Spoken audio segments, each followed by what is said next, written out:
Umaga po sa ating lahat at tayo po ay maghanda na po sa ating pong pananambahan sa umaga nito.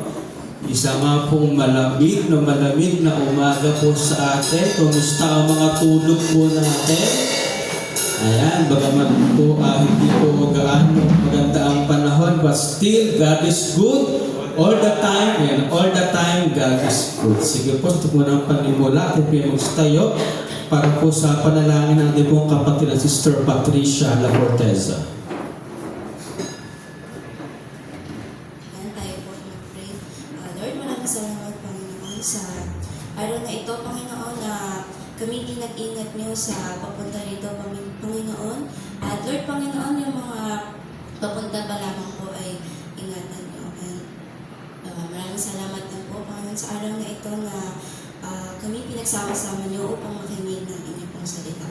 And Lord, patawad po sa aming mga nagawang kasalanan. Ito man po ay nasa isip, salita o gawa, Panginoon. Lord, sa pamagitan na ito, na paghingi namin ng tawad sa inyo, Panginoon, ay patawarin niyo po kami. And Lord, yung mga gaganap po ngayong linggo, Panginoon, sa mga sa music team, sa kakanta, sa multimedia, Panginoon. And Lord, yung tatayo dito sa harapan, yung mag-i-speak, Panginoon, kayo, nawa, Panginoon, yung mga nasabihin niya po, Panginoon, tungkol sa inyo. Nawa, Panginoon, kayo po ang makita rito, Panginoon. At bigyan niyo po siya ng knowledge and wisdom na nanggagaling sa inyo, Panginoon, upang ang mga sasabihin niya, Panginoon, ay mas maayos, Panginoon. Sa pangalan ni Jesus, Amen.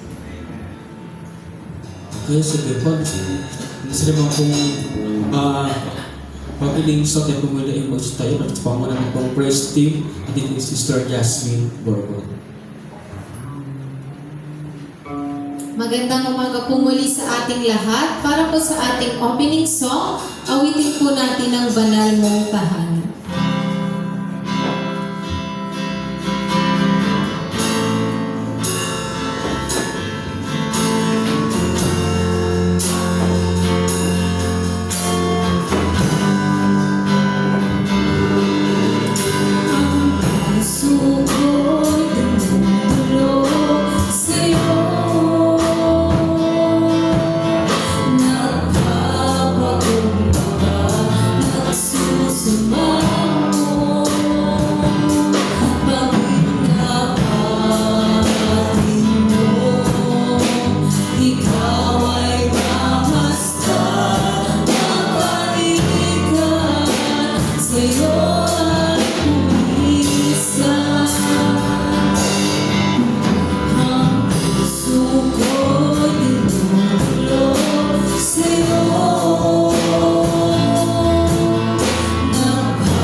Amen and amen. Para naman po sa ating scripture reading, ito po ay matatagpuan sa mga awit 63, 1-3. Sabi po dito, O Diyos, Ikaw ang aking Diyos na lagi kong hinahanap.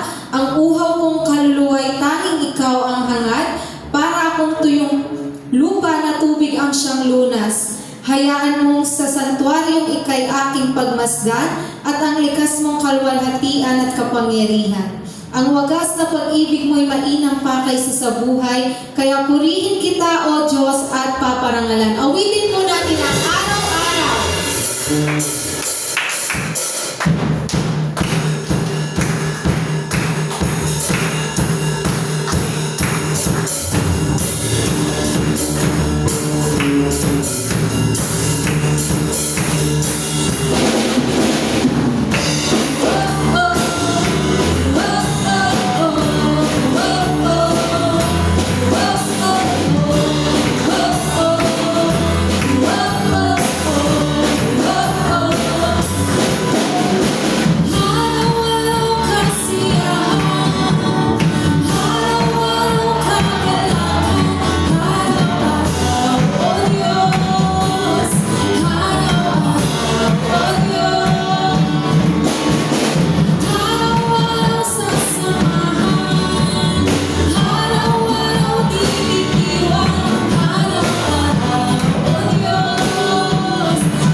presensya ng Panginoon ngayong umaga. Siya sa atin ng ating mga puso at patuloy na magpakumbaba sa kanyang mga buhay.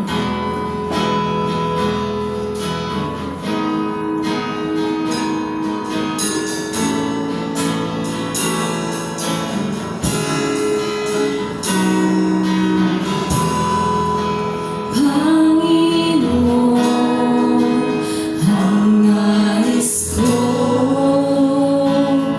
kagandahan mo ay pagmasdan, ang pag-ibig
Tunay nga, Panginoon, na aming pinapahayag, Lord, na patuloy po kami, Panginoon, na mananatili sa inyong piling at magpapasakop, Lord, sa inyong pong liling, Father God. Salamat po, Panginoon, sa mga ganito. Salamat sa buhay. Salamat sa kalakasan, Panginoon, na sa bawat araw, O Diyos, ay amin pong nararanasan ang inyong pong pagkalinga at ang iyong biyaya, Panginoon. Maraming salamat po, Panginoon, sa inyong pong pagtugon sa aming mga pangangailangan sa mga nakaraang araw. Lord, salamat sa inyong pong pagsama sa amin. Salamat po, Panginoon, sa inyong pong pag-iingat. At narito kami, Panginoon, sa umaga nito upang purihin ka, sambahin ka, Panginoon, mula sa amin pong mga puso, Father. Lord, itinatalaga po namin ang aming buhay sa inyo. Ang aming allegiance, Panginoon, ay tanging sa inyo lamang, Panginoon. At patuloy po namin, Ama, na itinataas sa inyo, Panginoon, ang aming mga kapatid, Lord. Ano man, Panginoon, ang kanilang mga struggle, Panginoon, sa buhay, ano man ang mga challenges na kanila pong kinakaharap. Patuloy niyong pagtibayin, Lord, ang kanilang mga pananampalataya, palakasin, Panginoon, at ma-overcome po nila ang anumang mga hamon sa buhay, Panginoon. Dinadalain din namin ang aming pong mga kapatid na may karamdaman, Lord, pagdalahin niyo po sila at dadalangin po namin, Panginoon, even si Sister Ana, Panginoon. Dinadalangin namin, Lord, na siya'y makalaya mula sa kanyang depression or anxiety, Father God. Lord, we continually pray na maranasan po niya sa mga oras na ito ang kagalingan na nagmumula po sa inyo, Panginoon. Maging po yung mother ni Ate Susan, Panginoon, patuloy na kagalingan. At sa iba pa po namin mga kapatid, Panginoon, na hindi po nabanggit, Lord, we continually pray ang inyong divine healing, Panginoon, ay kanila pong maranasan sa mga oras pong ito, Father God. Abutin niyo rin ang aming mga kapatid na may kakapusan sa pinansyal na kalagayan, Panginoon. Tulungan niyo po sila at patuloy na i-provide, Panginoon, ang kanila pong mga pangangailangan. Mga anak niyo po sila, aming Diyos. Huwag po silang pababayaan, Father God. Dinadalangin din namin, Panginoon, ang inyo pong pagpapala sa lahat, Panginoon, ng mga pamilya sa IRM Montalban, Father God. Abutin niyo rin, Panginoon, inaalala po namin ang aming mga kapatid na mayroon pa rin panlalapit, Panginoon, sa kanilang pananampalataya. Ama, abutin niyo po sila at muli, O Diyos, sila'y makapanumbalik sa pagdalo sa mga gawain, Panginoon, especially, Lord, ang araw ng pagsamba, Panginoon. Salamat po, aming Ama, at patuloy din namin dalangin sa inyo ang aming mga bata na mag-aaral ng inyo pong mga salita. Lord, we continually pray ang inyo pong patuloy na pagbibigay, Panginoon, ng pangunawa sa mga bata na sa murang kaisipan po nila, O Diyos, ay maranasan po nila ang kaliwanagan at kapangyarihan ng inyo pong mga salita. Tinataas din namin sa inyo, Panginoon, na pagkalooban niyo po kami, Panginoon, kagaya ng aming desire ng aming puso, ng lote, O Diyos, na mapagtatayuan ng bahay-sambahan, Father God. Kayo, Lord, ang may-ari ng lahat ng bagay. At wala pong imposible sa inyo, Panginoon. Pagpalain niyo po, Panginoon, ang kabuhayan ng mga kapatid. Patuloy, Lord, nilang maranasan ang abundant blessing, blessing upon blessing, Panginoon, ang akin pong dinideklara sa bawat pamilya, Father God. Salamat po, Ama, sa umaga po ito. Maging sa amin pong pakikinig ng Diyos ng inyong pong mga salita. Patuloy po namin maranasan ang kapangyarihan. Patuloy kang maghari, Panginoon, sa bawat isa sa amin. At kayo ay mangusap sa inyong sariling kapamaraanan sa bawat isa po sa amin. At ang iyong mga salita, O Diyos, ay maging pagkain ng aming mga kaluluwa. Pangunahan niyo po ang iyong lingkod at yaon lamang inyong pinapayagan ng Diyos ang mamutawi sa Kanya pong mga labi. Maranasan po namin, Panginoon, ang kapangyarihan ng iyong banal na Espiritu sa amin pong pagpapatuloy, Panginoon, sa gawain ito. Ang papuri at pagsamba ay tayong sa inyo lamang sa pangalan ni Jesus. Amen. Muli, good morning po sa inyo mga kapatid. Good morning din sa akin. Yan, isang malamig, no? Medyo maganda na yung ating panahon. So, isang malamig na umaga, sa bawat isa po sa atin. So, maaaring ang iba ay nagkalangan dahil maulan. So, kasi yung ibang Kristiyano daw talagang literal na asin. Natatakot mabasa at baka matunaw. So, ayan. Okay. So, ipag-pray po natin yung may sinalihan po kasi akong one body na sinasabi ko nga sa inyo. Nakapasa ako sa screening nila at mayroon pong ibibigay daw na TV po yun para sa church. 50 inches po yun para may tayo, may kapalitan sa atin pong PowerPoint. So, ang kagandahan ng TV kasi malinaw po siya. So, ipag-pray nyo po yan, at dito po natin ilalagay po yan. So, ngayong umaga, tayo po ay dadako. Tayo po lahat ay tumayo. At basahin po natin ang mga talata na ating pagbubulay-bulayan. So, responsive reading po tayo. Ako ang unang babasa, kayo po ang sa susunod. Isulat mo sa anghel ng iglesia sa Efeso. Ito ang sinasabi ng may hawak ng 7 bituin sa kanyang kanang kamay at lumalakad sa gitna ng 7 ilawang ginto. Alam ko ang mga ginagawa mo, ang iyong mapapagpapalaran at talagang malinis. Alam ko hindi mo pinupusilbi ang mga masamang tao. Sinubok mo ang mga nasasabing sila'y apostol at ang patunayan mo sila'y buwan. Alam ko rin matyaga ka, nagtiis ng maraming hirap alang-alang sa akin at hindi ka sumuko. Ngunit may pangangalaga sa iyo, na iyong iniwan ang iyong unang pag-ibig. Lahat po tayo. Kaya alalahanin mo kung saan ka nahulog at magsisikat at gawin mo ang iyong mga unang gawa. O kung hindi ay paririyan ako sa iyo at aalisin ko ang iyong kandilero sa kanyang kinalalagyan, maliban na magsisika. Pinagpala ng Diyos ang kanyang mga salita, tayo po'y makakaupo na. So, alam kong familiar na sa atin. So, kung last Sunday, ang ating pinag-aralan po ay tungkol kay Abraham, yung kanyang dating pag-ibig sa Diyos ay na-focus sa kanyang kaisa-isang anak. Kaya po siya ay nakaranas ng pagsubok sa Diyos. Ngayong umaga naman ay pag-aaralan po natin ang isang church na dati mahal na mahal. Church na po ang pinag-uusapan. Mahal na mahal po niya ang Diyos, ngunit siya naman ay naglamig sa Panginoon. So ito po ay pinamagatan kong Ignite Your First Love. Sindihan mo or i-rekindle mo ang iyong unang pag-ibig. Sino po ang ating unang pag-ibig? Si Lord dapat. Amen po ba?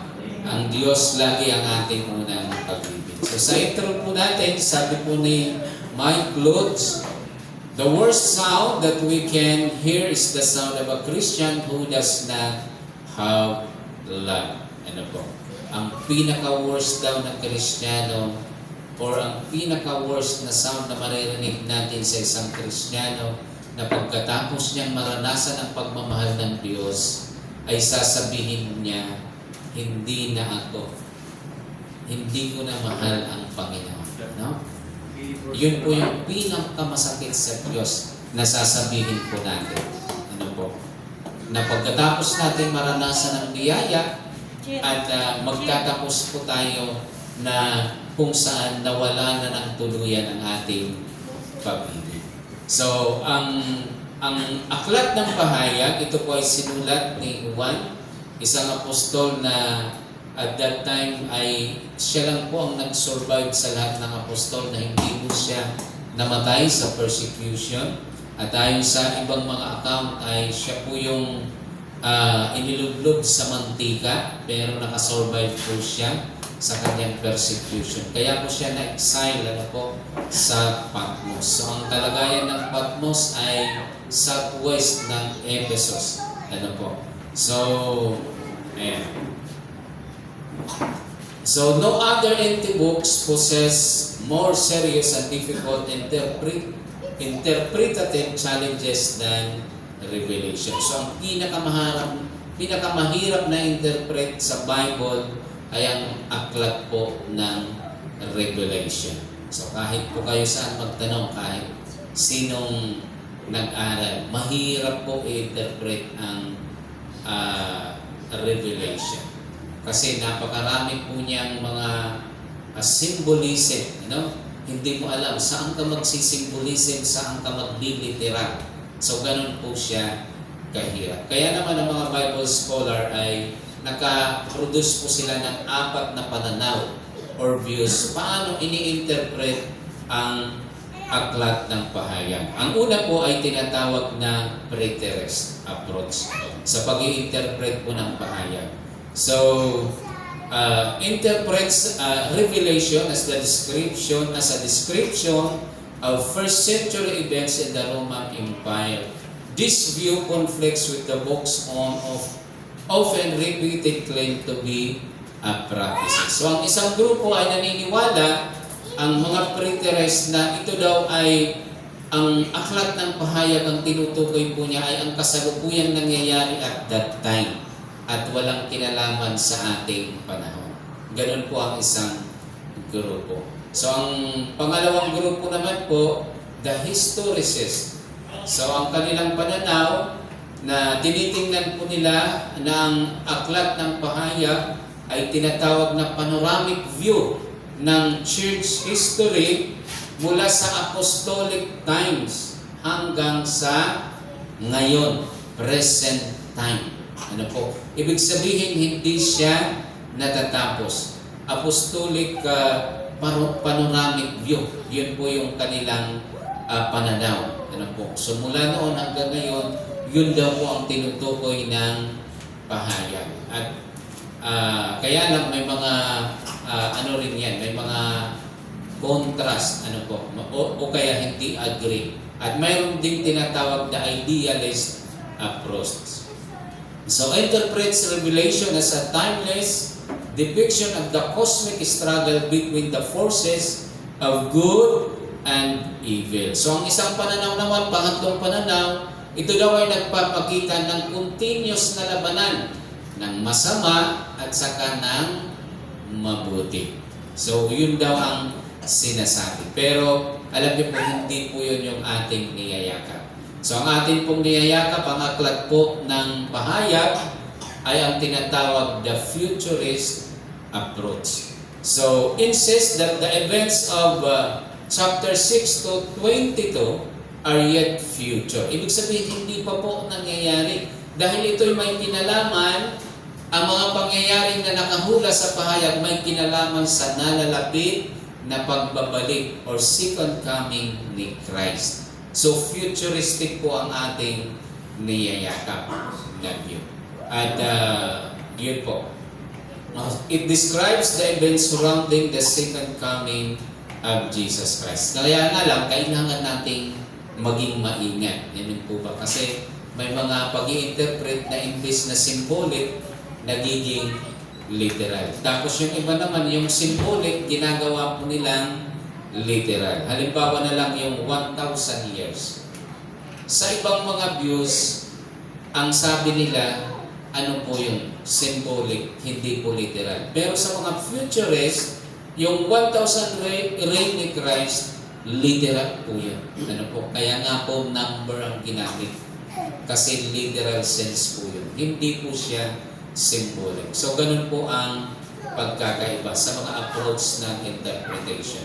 Okay, so it's about the birthmark. Ano po? So alam niyo po, sabi po ng mga author ng aklat, ang mga tao may kanya-kanyang birthmark. Ano po? Ano po ang birthmark po natin? May kanya-kanya tayong palatandaan na dunal, ano bang tawag dyan? Balag, ano po? Na madali po tayong i-identify as a person. Ganun din po yung mga company. Mayroon silang ginagawang logo, ano? Di ba pag check, ano yan? Right made. Okay, o kaya Nike. Ano po? Alam natin yan, kahit walang slogan po dyan, alam natin yan, Nike yan. So, mayroon po talagang mga katawagan. Pero alam niyo po, ang birthmark ng isang totoong disciple ni Christ ay walang iba kundi pagmamahal. No? Tandaan po natin yan. Bilang mga alagad ng Panginoon, dapat nagmamanifest ang pagmamahal ng Diyos sa bawat isa po sa atin. Kasi yun po ang pinaka-birthmark ng lahat ng tunay na nananampalataya sa Panginoong Hesus.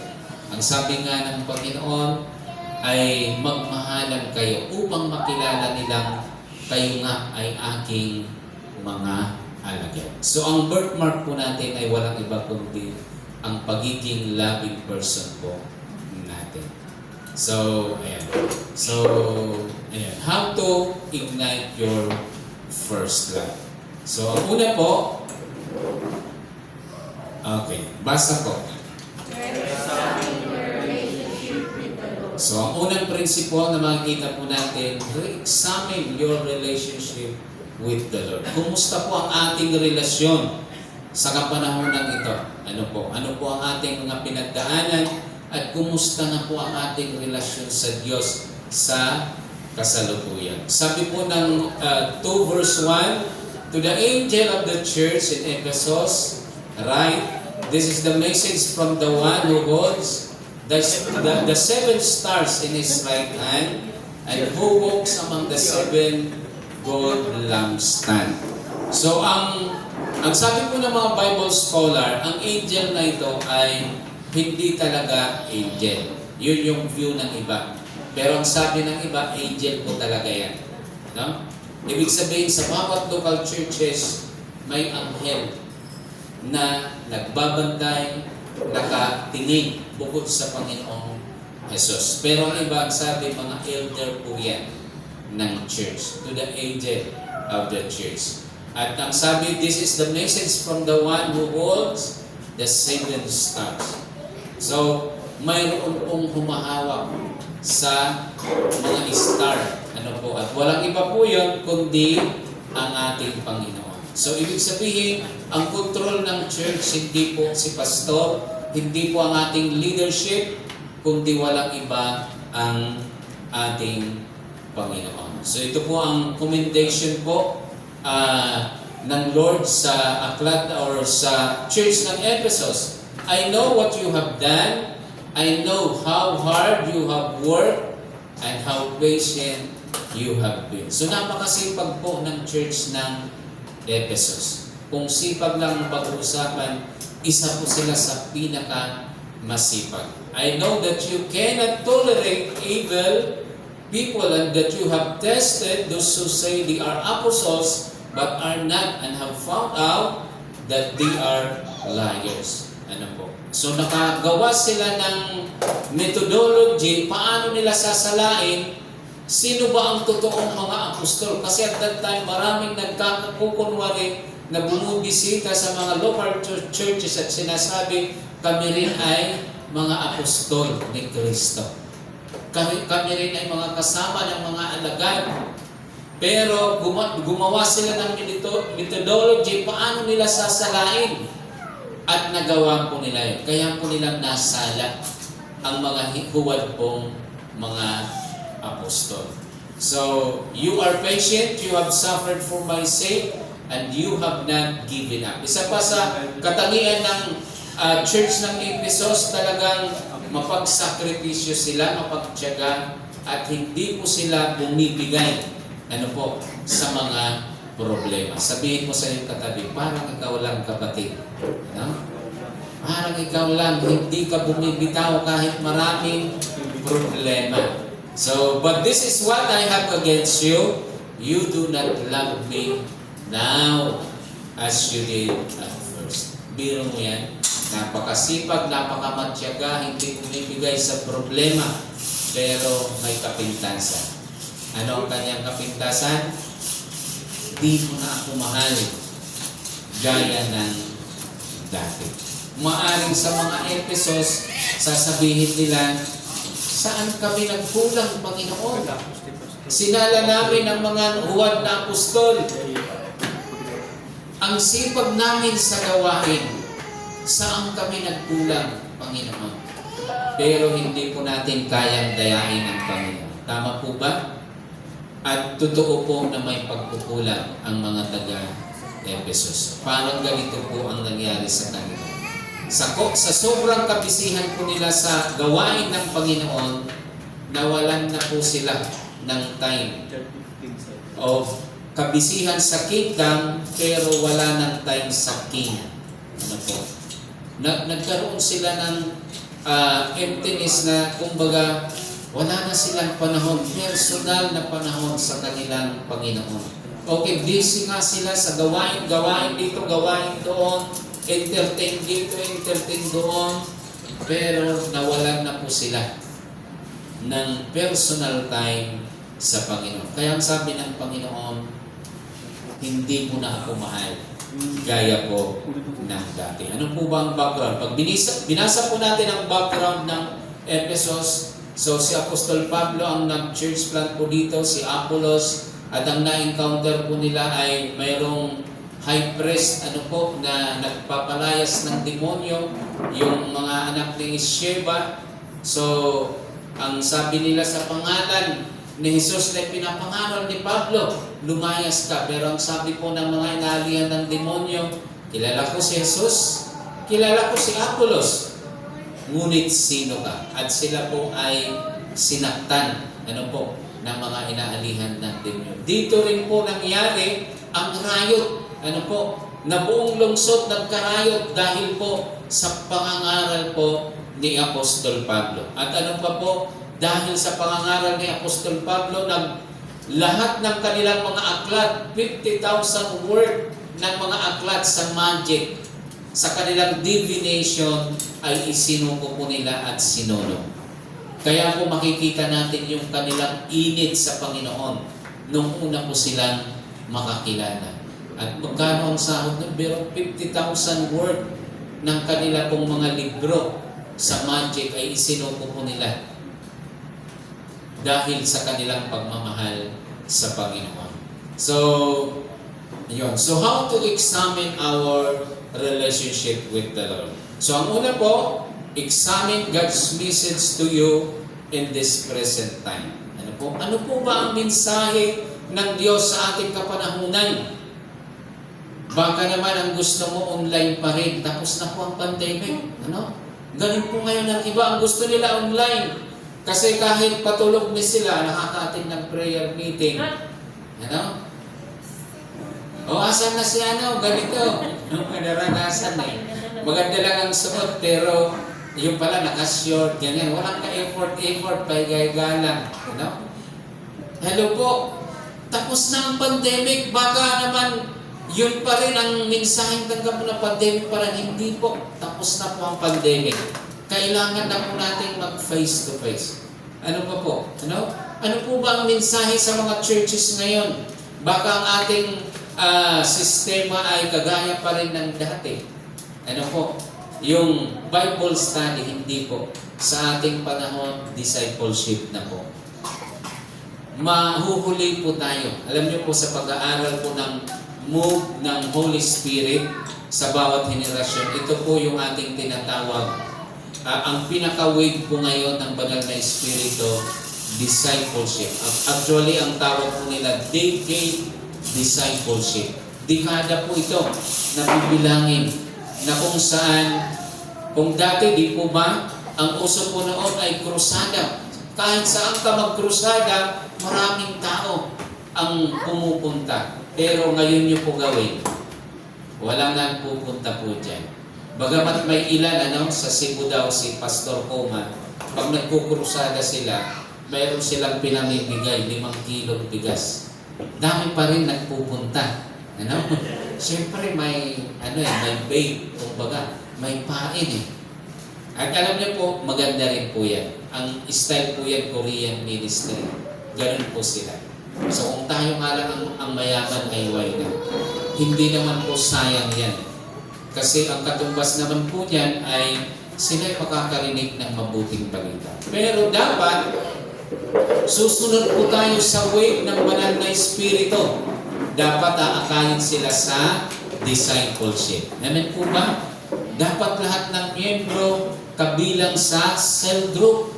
Ganun na po ngayon. Cell group ng kabataan, kalalakihan, YMO, kababaihan. Ganun na po ngayon.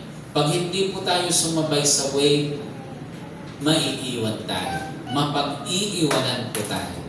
Kailangan alamin natin ano ba ang mensahe. Kaya nga po ngayon, kabi-kabila naman ang seminar, hindi mo alam saan napupunta eh. Ang iba malalayo pa. At kahit po sa ating denomination, nakadevelop na po tayo ng sariling atin at malapit na po simulan. Ayoko lang pangunahan ng ating DS. Ako'y nakabili na rin ng materials, bagamat hindi pa kompleto. So magsisimula po yan sa June, yung pinaka-mentoring sa mga worker. Then pagkatapos po nun ay i-apply na po sa bawat local church sa pamagitan ng inyong manggagawa. So yakapin po natin ito. Ito po ang mensahe ng Diyos sa ating kapanahunan. Mapabilang tayo sa pag-disciple. Ano pa? How to examine ourselves? Examine your work. This means analyze your work. Ano po? Baka naman ang iyong trabaho hadlang na sa iyong commitment sa Panginoon. No? Marami pong ganong Christian. So does your work hinders you to love God, to commit, and to serve God? I-analyze mo, kapatid. Kasi hindi ka bibigyan ng trabaho ng Diyos na makakahadlang sa Kanya. Yan po ang katotohanan. Kung totoong answered prayer yan, na ang trabaho na yan ay answered prayer, hindi yan dapat hadlang sa Kanya. Amen po ba? Amen. Hindi rin po hadlang ang tawag dito ang ating mga anak sa mga YMO. Yan kasi ang pinaka-busy. No? Nag-aalaga pa ng mga bata, papaaral, talagang pa yan dibdiban ang pagkakaroon ng pamilya. Pero alalahanin po natin, hindi po dapat hadlang ang pagpapalaki, pagpapaaral ng mga anak para sa gawain ng Panginoon. Blessing po yan. Hindi po yan hindrance. Amen po ba? So, examine po natin. Ano ba ang mga hadlang sa buhay po natin? Trabaho ba? Ano ang po yun? At bumalik po tayo sa Panginoon. At another one, let's examine our hearts. Kumusta po ang ating tinitubok ng ating puso? Okay. So, examine your heart. Study your heart desire. So, perhaps your heart becomes hard due to some trials and problems you encounter. Hindi mo lang napupunan. Yung pala tumigas na ang iyong puso dahil sa mga problema. Unti-unti nang tumigas. Kailangan po natin i-re-examine ang atin pong mga puso. Kasi pag tumigas po yan ng dahan-dahan, unti-unti po tayong nananamlay sa Panginoon. So sabi po ng Lamentation, let us test and examine our ways and return to the Lord. After we examine ourselves, balik po tayo sa Panginoon. Amen po ba? Baka naman kapatid ay aktibo ka nga sa gawain pero napipilitan ka na lang. Yung puso mo, may mga ganong kasing kalagayan. Yung puso mo ay nanlalamig na talaga sa Panginoon. Bagamat magandang kalagayan pa rin yun kaysa hindi ka na pumupunta. Pero kung iyon ang kalagayan ng puso mo, maganda pa rin na ipa-examine mo sa Lord ang iyong sarili at bumalik ka sa Panginoon. At ang sabi pa po ni Pablo, examine yourselves to see whether you are in the faith. Test yourselves. Or do you not realize this about yourselves, that Jesus Christ is in you? Tingnan po natin yung ating sarili. Nararanasan po ba natin na si Kristo po ay naghahari pa rin sa atin?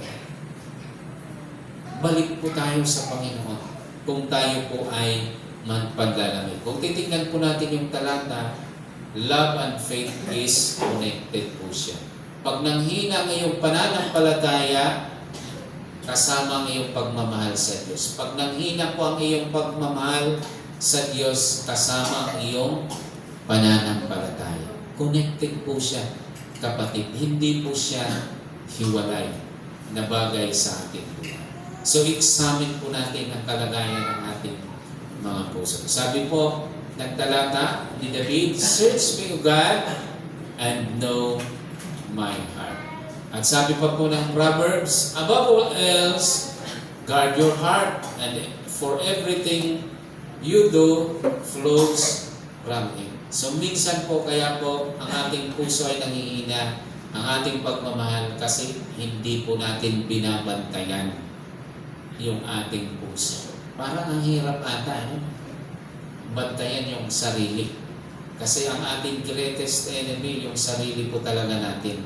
Hindi po talaga si Satan. Ano? So, bantayin natin yung ating puso. Kumusta po yung ating mga desire? Ang ating mga longing. Ito po ba ay ayon pa rin sa kalooban po ng Diyos? So, yun po yung una. Pangalawa, basa. Okay. Pagsisihan po natin ang ating pong mga kasalanan. So, sabi po ng talata, kaya alalahanin mo kung saan ka nahulog at magsisi ka at gawin mo ang iyong mga unang gawa. At kung hindi ay paririyan ako sa iyo at aalisin ko ang iyong kandiliro sa kanyang kinalalagyan, maliban na magsisi ka. Ang kagandahan po sa NIV version, maganda po siya. Ang ginamit po doon, remember the height you have fallen. No? Kung gaano kataas ang iyong pagbagsak. Ano? Pagka naglamig pala tayo sa ating pag-ibig at pananampalataya, kapatid, napakalalim yung ating pagbagsak. Yun po yung ginamit sa NIV. Ano? Kaya favorite ko ang NIV kasi ano po siya. Kumbaga, yung mga advert, dyan mo lang po makikita. No? So, remember the height you have fallen. Hindi po pala mababaw na pagkahulog yung paglalamig sa Panginoon, kundi napakalalim na pagkahulog ng ating pong buhay Kristiyano. So, ayan, tuloy po tayo. So, what is repentance? Ang sabi po ng dictionary, sorrow, sadness, regrets of your past conduct. So, at ang ginamit po naman sa Greek ay metanoia. Ang repentance po ay metanoia, which means to change one's mind for better. Ano po? Heartily to amend with abhorrence of one's past sin. So, binabago po natin ang ating kaisipan sa isang mas magandang kaisipan. So, ang iba po ay ganito po siya.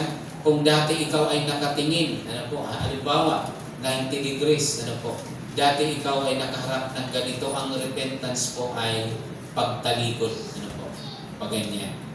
Totoong pagtalikod sa kasalanan. At ang sabi pa po dyan, abhorrence of one's past sins. Yun bang kinamumuhian mo ang iyong mga ginawang kasalanan? Hello po. Baka naman po kaya ka nang lalamig ay nai-enjoy mo na ang kasalanan. Unti-unti nang nasasanay ang ating sarili sa mga maliliit na kasalanan. Alam niyo po sa Biblia, wala namang maliit na kasalanan. Pareho po ang degree ng parusa. Anong parusa? Kamatayan or separation. So, ganun po siya. Huwag po natin tingnan. So, kung sa tingin natin, na unti-unti na natin nai-enjoy yung hindi pagdalo sa gawain, yung kawalan ng ministry, yung hindi pag-participate, danger na po yan, kapatid. Kailangan mong bumalik. Kasi pag nanlamig tayo, malalim yung ating pagkahulog sa Panginoon.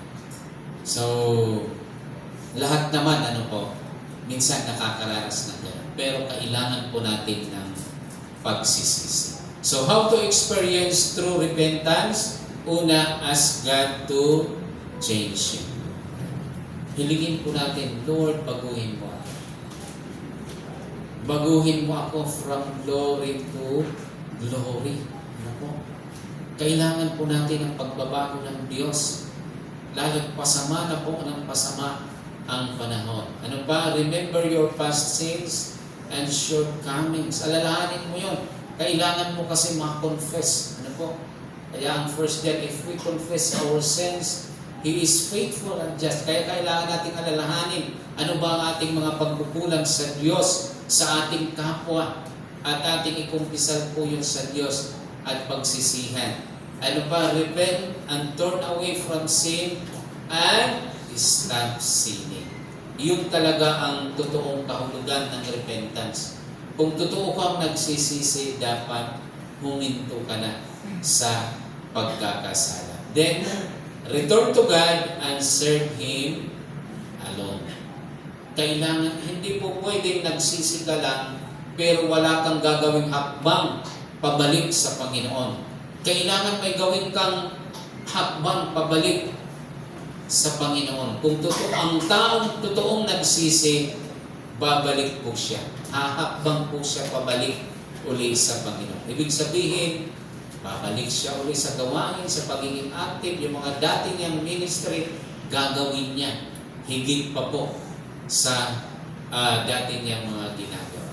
So yun po yung tunay na nagsisisi. Basa po. Hindi makikang tao lamang magpalilo pero kay Yahweh na iyong Diyos. Siya'y makapagiging at mapagmahal. Hindi madaling magalit at wagas ang pag-ibig. Laging handang magpatawad at hindi nagpaparusa. Okay. Hindi po siya nagpaparusa pag tayo po ay nagsisisi. Actually, yan po yung provision ng grace sa bawat mananampalataya. Pag tayo nagkakasala, magsisi ka lang. Burado na. No? Hindi po kagaya ng ating mga misis. Ay, joke yan. Nakakarami ka na. Ano? Yung bang yung kasalanan mo noon naaalala pa, ang tagal na. Nabalikan pa, Pastor. Okay, wala naman po kaming ganun ni Jack. So yung bang hindi makalimutan, sobrang tagal na, hindi po siya naging-hysterical, nagiging historical. No? Kasi yung mga nakaraan naaalala pa, alam niyo po hindi ganun si Lord. Pag nagpatawad po siya, burado na. Parang sa blackboard po yan. Pag pinatawad ka ng Lord, erase na. Hindi na po niya yan babalikan. Ganun po kabuti yung ating Diyos. Ganun po yung biyaya po niya sa atin. Okay. So, ang sabi po dyan, let your love for God change the world. But never let the world change your love for God. Kasi ito po yung madalas na nangyari. Dahil sa imbis na tayo ang maka-influensya po sa daigdig, ang daigdig ay nakaka-influence po sa atin. Kaya po tayo nangihina yung ating pong pag-ibig. So, ang sabi ng quotation, huwag mong hayaan na ang pag-ibig mo sa Diyos ay magbago dahil sa daigdig. Kundi sa pamamagitan ng iyong pagmamahal, baguhin mo ang daigdig o yung mga tao sa paligid. So, yun po yung pangalawa. So, ang pangatlo po, basa. Okay. Ibalik mo. Ano po? ibalik mo ang Diyos bilang iyong unang pag-ibig. Sino rin kang nakaranas ng unang pag-ibig? Nagkatuluyan ba? Nag-chismis ano? So, hindi po lahat ng first love daw ay nagkakatuluyan. Ang nagkakatuluyan daw yung true love. Ano? So, bagamat may mga first love na true love na rin. Ano po? But, hindi po ganun pag-ibig ang ating pinag-uusapan, kundi pagmamahal sa Diyos. So, ibalik po natin ang Diyos bilang ating unang pag-ibig. Basa po.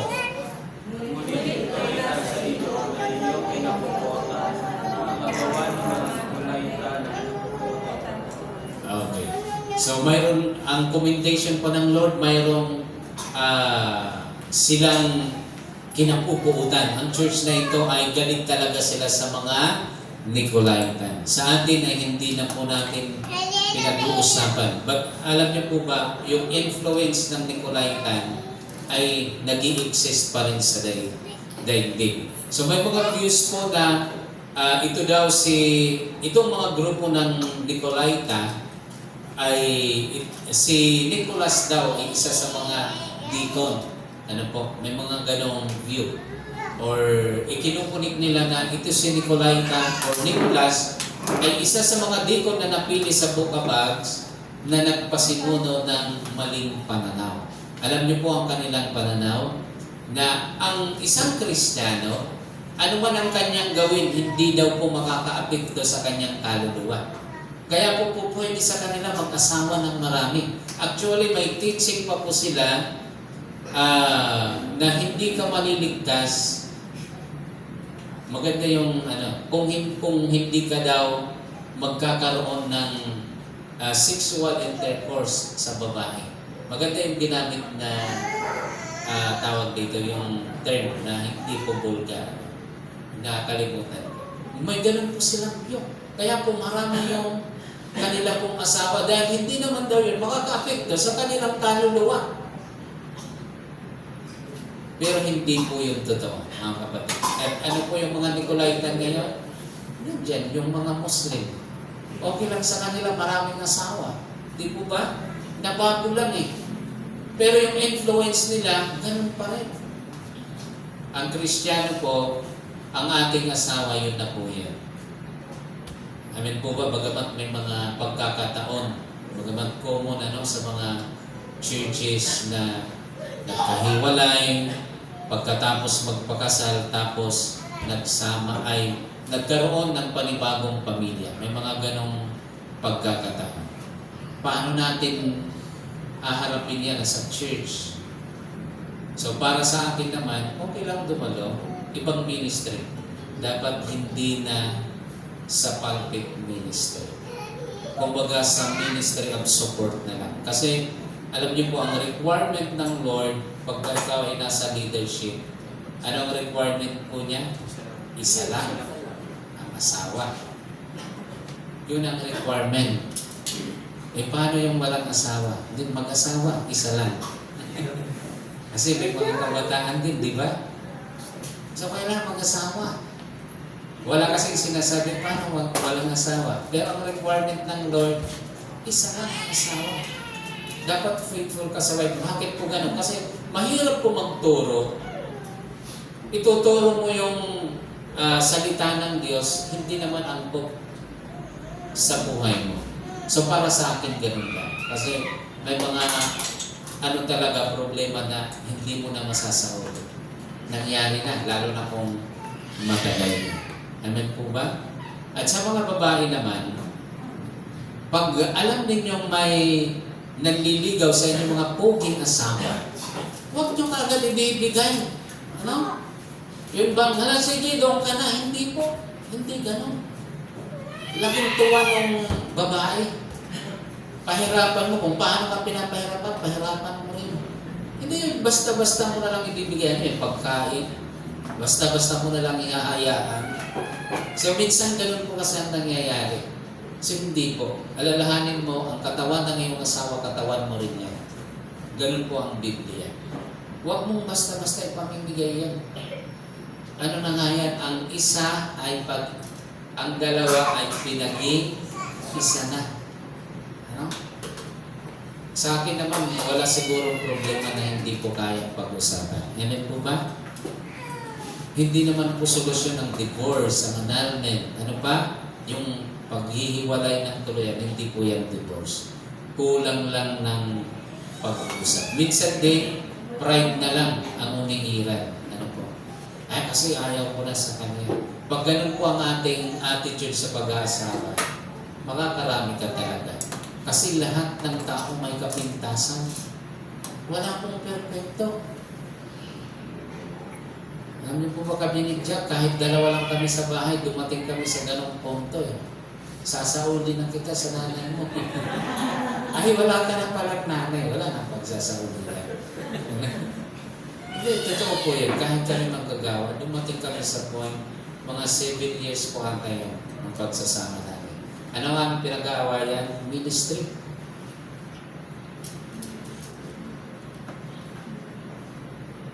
Ganun po kahirap pagka may pamilya. Pero wala pong problema na hindi kayang ayusin ng Diyos. Ano po ba? Pag si Kristo ang sentro ng pamilya, walang problema na hindi po kaya natin pagtagumpayan. Mukhang nahahaba na tayo. Tuloy po tayo. Sa bagay, nasa pangatlo na tayo. So, ang may pakinig ay makinig sa sinasabi ng Espiritu sa mga iglesia. Ang magtagumpay ay siya pong pakakanin ng punong kahoy ng buhay na nasa paraiso ng Diyos. So, the Ephesian Church is a hard-working church, but sometimes focusing alone on activities for Jesus decline love relationship with Him. Pag ang focus lang po natin, activities dito, activities doon, manghihina po yung ating pagmamahal sa Panginoon. So sabi naman po ni Charles Spurgeon, the Ephesian Church was a doctrinally pure church. Sometimes focusing on doctrinal purity will make a congregation cold, suspicious, and intolerant of diversity. Yun po yung sabi po ni Charles Spurgeon. Pag nag-focus po naman tayo sa pagiging pure in doctrine, bagamat sa pag-aaral sa theology, wala namang perfect theology. May almost lang. Almost perfect. Pero wala pong perfect na theology. Amen po ba? So, when love dies, orthodox doctrine becomes a corpse, a powerless formalism. When the sweetness and light of love to Jesus depart. So, ang pinakamahalagang doktrina yan, pagmamahal. Tandaan po natin yan. Hindi po salvation. Ang pinakamahalagang doktrina ng Biblia, love the Lord your God with all your heart, with all your mind, with all your soul, with all your strength. At ang pangalawa, love your neighbor as yourself. That is the pure doctrine of the Bible. Kaya nga pagka may kaguluhan, love. Amen po ba? Pag may problema, love. Ang kailangan po, kairalan po. Okay, how to restore God as your first love?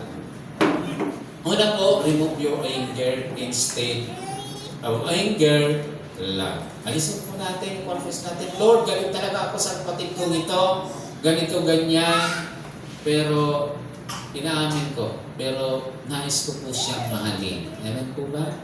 Nais ko po siyang mahalin sa kabila ng kanyang mga kahinaan. Ano pa? Remove critical spirit. Instead of criticism, encouragement. Kasi minsan ang mga Kristyano pinaka-critic, ano po? Lalo na pagka ikaw ay nasanay sa doctrine, lahat ng sasabihin ni pastor, kinikritik mo. Amin po ba? Parang wala sa context si pastor. Okay. So, hindi po dapat criticism, kundi encouragement. Kung criticism lang, lahat tayo may maibabato na puna sa bawat isa. Ano ang sabi sa gospel? Nakikita mo ang kapansanan ng iba. pero hindi mo nakikita yung love, yung troso na nakabitin sa iyong mata. Pero mo yung pagkakapicture niya pag critic ka. Nakikita mo yung kapansanan ng iba na hinaan, pero ang sabi ng Panginoon, may troso sa mata mo na hindi mo nakikita. Bakit ganun pinipicture ng gospel? Napakalaki. Ibig sabihin, mas malaki ang kapansanan mo kaysa sa nakikita mo. Paano kaya nakabitin yun? Pero mo yung love, ibibitin sa mata mo. Di ba? Paano mo gagawin yun? Pero pinipicture ng Lord na mas mabigat ang problema ang daladala mo kaysa kinikriticize. Yun po yung katotohanan po. So wag po tayo maging critic. Tanggapin po natin ng bawat isa sa atin as long as nagsisikap siya na mamuhay bilang mananampalataya, tanggapin natin. Or unawain natin at i-encourage sa kanyang mga kahinaan. Ano pa? Remove double standard and prioritize God. Minsan may mga Kristiyano po na doble ang standard. Napakabait pagka sa church, di makahulog, di makabasa ng plato. Pag uwi sa bahay, hindi na makapaghugas ng plato. Ano? Ang sipag-sipag sa church, pero pagdating sa bahay, wait lang. No? Puro wait lang. Hindi po kung masipag tayo sa church, dapat ganun din sa tahanan po natin. Wala po dapat double standard. Kung mabait tayo sa ating mga kapatid, dapat mas mabait pa tayo sa pamilya po natin. Amen po ba? Wala po dapat double standard. Ibig yung sabihin, kung ano tayo sa harap ng Panginoon, ganun din tayo sa harap ng ating mga kapatid. Lalo na po sa pamilya po natin. Hindi po yung Kristiyano ka na, mas mahal mo pa ang barkada mo kaysa pamilya mo. Yung pambaon na lang, papambarkada mo pa, hindi po ganon ang buhay Kristiyano, mga kapatid. Dapat inuuna po natin ang pamilya po natin, especially ang pamilya po natin. So, So, return to what you did at first when you are a new believer. Ano po ang ating commitment? Ano? Naalala ko lang, nagre-reflect sa akin nang binabalikan ko po. Alam niyo po ba, nung ako'y makakilala sa Panginoon, bagamat nakarinig ako ng mabuting balita, grade 2 ako. Nagpumunta ng mga missionary sa lugar namin, sityo pa lang po noon, hindi po barangay. Ano po? Ang nilalakad po nila ay 2.5 kilometers. Wala pa pong sasakyan noon. At doon po ako nakakilala sa Panginoon. Ang pastor po namin from Surigao, Del Norte. Ano po? So ang kanilang ay lingwahe ay Kalbahe. Pero mo, doon po sila nag-church plant sa lugar po namin na napakalayo po sa highway. Kaya lang, hindi po siya nagtagal, mga ilang taon lang, kasi yung kanyang service na owner, tumalon po sa San Juanico Bridge na fracture yung kanyang backbone. Ano po? So dahil doon ay parang nagkawatak-watak kami. Kasi yung kanyang misis, hindi rin kaya yung gawain ng pastor. So ganun, nagkawatak-watak kami kung saan-saan kami napunta. So, ganun po. Pero na-appreciate ko kung paano po sila nag-sacrifice para makakilala ako. Amen po ba? Kung wala siguro sila, hindi rin ako nakapagpastor. Hindi ko nakilala ang Panginoon. Ganun po yung testing. Mga year, basta grade 2. So ako ay 52 years old na ngayon. Napakatagal. So, ayun. At nung ako'y high school, napunta ako sa Good Shepherd Church. Ang nilalakad po namin pag prayer meeting, halos ganun din. From school, pupunta kami sa church. Nakakarating kami mga 7 na. Umaalis kami. Almost 2 hours na namin nilalakad. Bakit po? Wala kaming pamasahe, bagamat may jeep na, no? At that time, kasi malapit sa highway yung church. Ang pangalan po niya ay Pastor Yor Macato. Sumalangit na. Namatay na po siya dahil sa diabetes. Siya po ay naging anchor ng DCAS sa Leyte. Ano po? So, siya po ang unang nag-disciple din sa akin. Yung discipleship na system. So, ano kami niyan 8 kaming magbabarkada ng amin pong high school life. So, nagkanya-kanya. Yung iba nasa Mindanao, sa GC na lang kami nagpupumustahan. Pero nagpapatuloy sa Panginoon. You know? So, yung commitment natin, bagaman may mga pagganitong edad, kasi noon kaya kong magbasa buong araw magbabasa lang ako ng Biblia. Kaya ko po yun. Pero nung ako'y mag-asawa na hindi pwedeng magbasa ka lang ng Biblia. Iba na pagka may misis, may pamilya. So, kailangan natin tanggapin. Kasi hindi po pwede yung sa babae. Ang ginagawa, nagbabasa ka lang, walang ginagawa. Lalo na may anak akong ganito. Akala nila pag naupo ang pastor walang ginagawa. Hindi po, mas lalo siya maraming ginagawa. Nag-iisip lang po siya ng malalim na hindi parang lumilipad siya sa isang planeta, iwan ang kanyang katawan. Ganun po ang pastor sa naiisip. Akala nila walang ginagawa. Pag naupo ang pastor, ibig sabihin malalim ang iniisip niya. At kung ano-ano. Kaya tumatanggap siya ng kapayagan ng Panginoon. Nagko-communicate siya in his heart. So, ganun po ang buhay ng pastor. So, walang tigil sa kaisip. Wala namang maisip. Parang gano'n. So, alalahanin po natin, paano tayo nag-umpisa sa church? Ibalik po natin yan. Amin po ba? Maaaring nahadlangan na kayo kasi may pamilya ganito, hindi, ibalik po natin. Kaya po yan ibalik. Kaya po yan ibalik. Kaya nga po ang challenge ng Panginoon, repent and restore our first love. So, ang sabi po ng isang quotation, for God to teach your real love, He must bring unlovely people into your life. Tama po ba? Paano mo masasabi na marunong ka magmahal? Yung minamahal mo lang, yung mga kaibig-ibig na tao, di po ba? Ang sabi po ng gospel, anong inyong kahigitan? Ganon din ang ginagawa ng mga mga hindi mananampalataya. Ang minamahal lang nila yung mga kaibig-ibig. Ang Kristiyano po, kahit hindi po yung kaibig-ibig, minamahal pa rin. Amen po ba? Ganon po yung pag-ibig ng Diyos sa atin. Ganon po yung agape love. Dahil yun ang pinamalas ng Diyos sa atin, kailangan din po natin ipamalas sa ating pong kapwa. At hanggat hindi po natin natututunang mahalin ang mga hindi kaibig-ibig, ibig sabihin hindi pa natin natututunan ng totoong pagmamahal kagaya ng ginawa ng Panginoon sa atin. So, conclusion na po tayo. Challenge. Kapatid, mayroon ka pa bang hinanakit na kinikimkim sa ngayon sa iyong kapwa? Sino man po yun, aminin mo sa kanya at humingi ka ng tawad.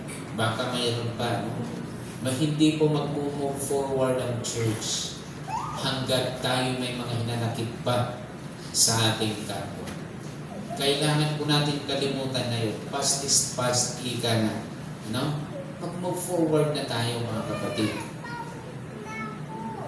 Ang gusto ng Panginoon, makalaya tayo sa mga hinanakit dahil ito'y hadlang sa pagbabalik ng ating unang pag-ibig at paglago sa buhay Christian. So, nais ko pong magtapos sa kwentong ito. Si Daniel, ang pamagat po nito ay muling pag-ibig.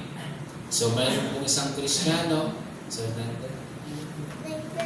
si Daniel ay dating masigasig sa pananampalataya, aktibo sa simbahan, puno ng sigla tuwing may gawain at laging nakatuon sa pananalangin. Ngunit dumaan ang mga taon at unti-unting nanlamig ang kanyang puso. Nagsimula siyang maging abala sa trabaho, pagod sa pang-araw-araw ng problema at ang dating apoy sa kanyang puso ay tila nawala na. Isang gabi, habang naglalakad pa uwi, napansin niya ang isang maliit na simbahan May ilaw itong nakasindi at naririnig niya ang papuri at panalangin mula sa loob. Nagdalawang isip siyang pumasok pero may bumalik sa kanyang alaala.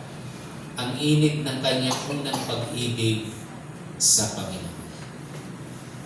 So, pagpasok niya, biglang tumulo ang kanyang luha. Hindi niya namalayang matagal na pala siyang lumayo at ngayon ramdam niya ang panawagan ng Diyos.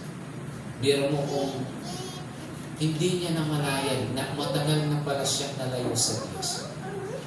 Pagpasok niya sa maliit na simbahan, parang niyakap siya ng Diyos na naghihintay lang sa kanya. At biglang tumulo yung kanyang buhay. Hindi siya pinagalitan ng Panginoon, kundi yinakap ng kanyang presensya. Parang isang dating kaibigan na matagal nang hinihintay ang kanyang pagbabalik. Sa gabing iyon, nagpasya si Daniel na muling mag-apoy sa pananampalataya. Alam niyang hindi pa huli ang lahat. Basa, 1, 2, 3, go. Pag-ibig sa Panginoon ay maaaring magaling, pero kailanman hindi ito nawawala. Lagi itong naghihintay na mag-ibig. Okay.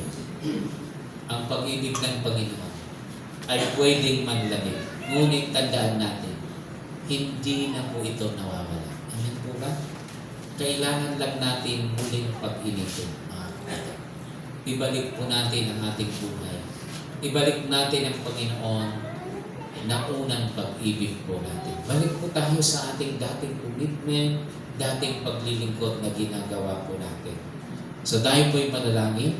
Lord God, salamat po sa umagang ito. Salamat po Lord sa inyo pong dakilang kapahayagan sa amin. Hindi ko po alam ang kalagayan ng inyo pong mga anak. Ano man po, Panginoon, ang kanilang mga kinikimkim pa na sama ng loob, Lord, palayain niyo po ang bawat isa po sa amin. Alam namin, Panginoon, na kami nagkulang din po sa inyo.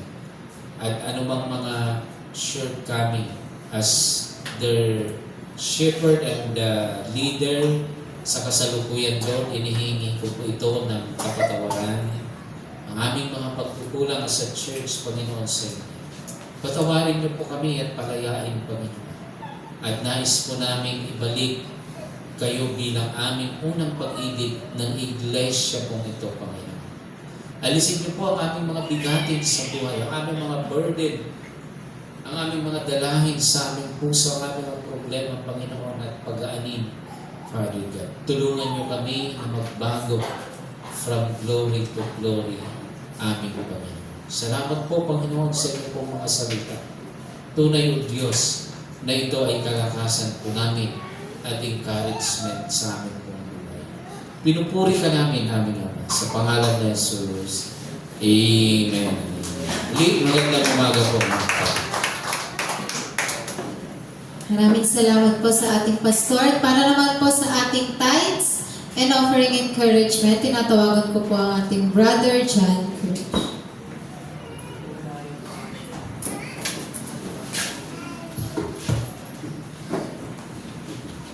Kaya dito po tayo sa 1 chapter 15 verse 7. Sabi dito, kung nanatili kayo sa akin at nanatili sa inyo ang mga salita ko, hingin ninyo ang inyong maibigan at ipagkakalob sa inyo. So tayo po ay nanatili sa Kanya, sa mga salita niya. Hindi po tumitingin ang Lord sa kung gaano kalaki yung ibigay, as long as yung puso natin is nandun po. Yan po gusto ng Panginoon. At syempre, because hilingin natin, hingin nyo yung maibigan at pagkakalob sa inyo. Wala pong kayang hindi ibigay ang Panginoon because He is our Creator.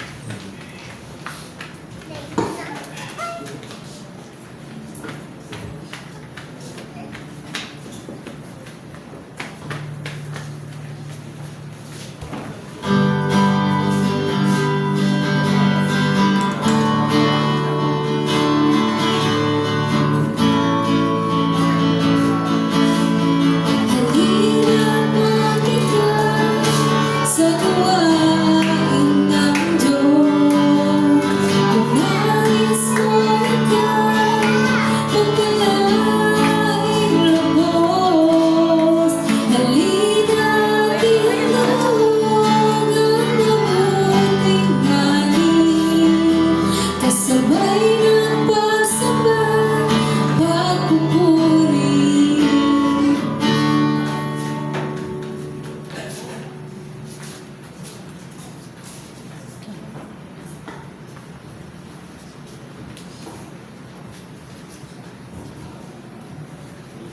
Mag-pray po natin yung mga handog. Lord, maraming salamat po Panginoon sa handog po na inyong mga anak. Panginoon, sana po yung magamit ito sa pagpapalago po ng inyong iglesia, Panginoon. Sa mga nagbigay at hindi nagpagbigay, pagpalaan niyo po sila upang maibalik muli ang kaloob niyo po, Panginoon. Maraming salamat po, Panginoon. In Jesus' name, amen. Di po muna tayo magsasagawa ng ₱5 mula sa puso para po sa ating special offering na muling pong iikot sa basket. Any amount po ng nanggaling sa inyong puso po.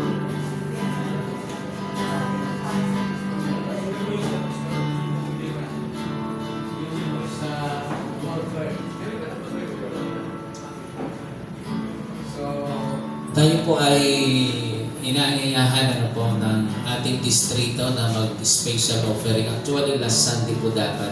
Pero na Sabado ko po kasi na-receive at nakalimutan ko rin sabihin kay Chairman. So mayroon po tayo kasing bagamat namatay siya, pero ang ginastos po nila sa hospital ay 1.2 million.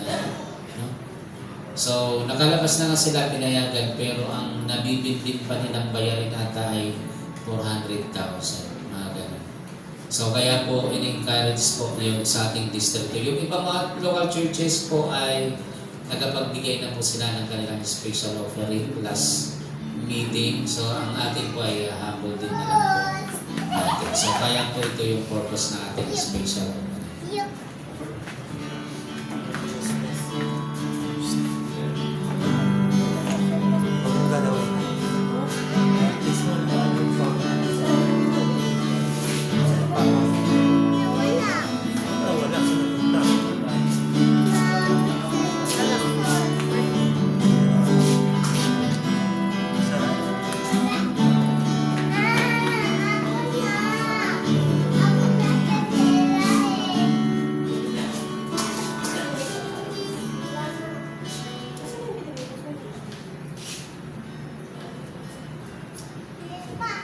Para po sa ating mga announcement, IRM San Isidro Worship Service every Sunday at 2 p.m.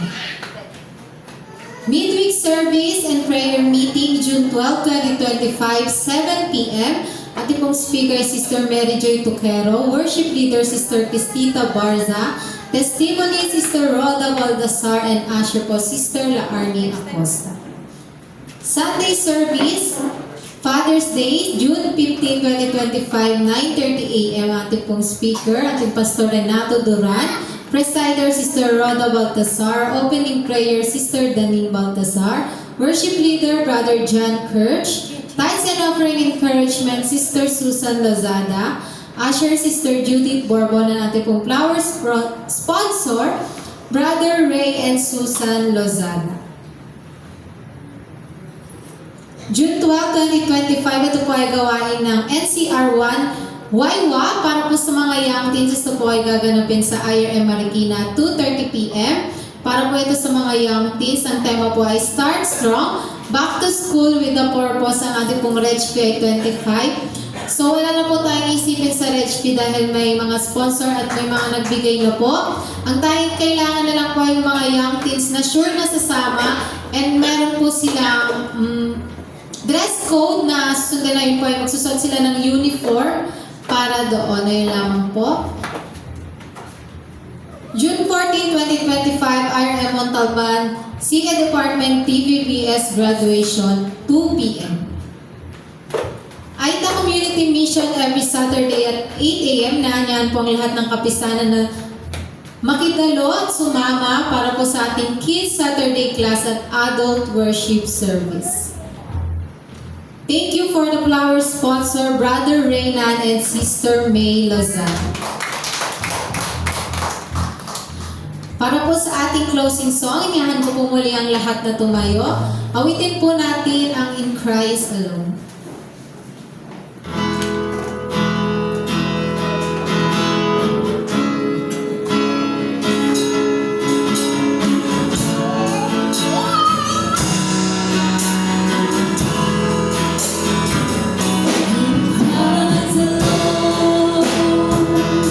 I place my trust.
tayong manalangin. Nagpapasalamat kami, Panginoon, sa umagang ito, sa inyong pangunguna at paggabay sa aming gawain ng pagsamba.